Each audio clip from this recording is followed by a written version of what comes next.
notre disponibilité à partager avec vous une expérience que nous avons connue, qui est une expérience belle, enrichissante, mais surtout noble. Madame le ministre, vous êtes à Dakar et vous avez dû vous apercevoir à quel point il est difficile de bouger à Dakar. Sur moins d'1% de notre territoire, nous avons le quart de notre population. Nous avons 80% de nos infrastructures et nous avons 84% à peu près de notre économie.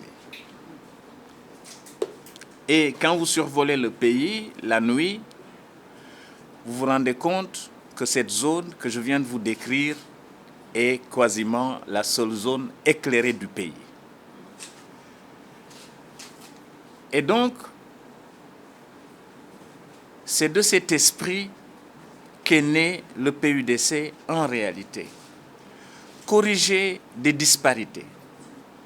Toutes les données statistiques que nous avons, en dehors des constats empiriques et visuels que je viens de faire, nous décrivent un pays dont l'essentiel des richesses sont concentrées au niveau de nos côtes. Cette situation héritée de l'époque coloniale, en réalité, nous n'avons pas travaillé à la changer. Et nos villes côtières ont bénéficié de l'essentiel de nos investissements, de nos routes, de nos pistes, de nos canalisations, de nos assainissements, mais surtout de notre production semi-industrielle et industrielle. Et nous avons laissé nos populations rurales dans une situation de quasi-abandon. Et la conséquence, c'est un travestissement de notre économie qui faisait que 67% de la population rurale produisait moins de 10% des richesses de notre pays. La majorité travaillait pour produire moins de 10%. C'est une anomalie économique. Ensuite, les disparités entre riches et pauvres, entre villes et campagnes, étaient de l'ordre parfois de 20 points.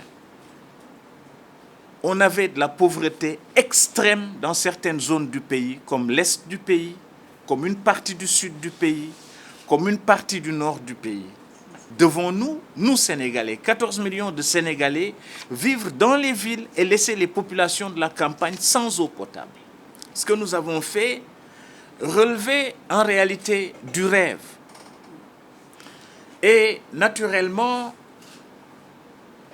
nous avons eu pour préoccupation de régler un problème qui ne pouvait pas attendre.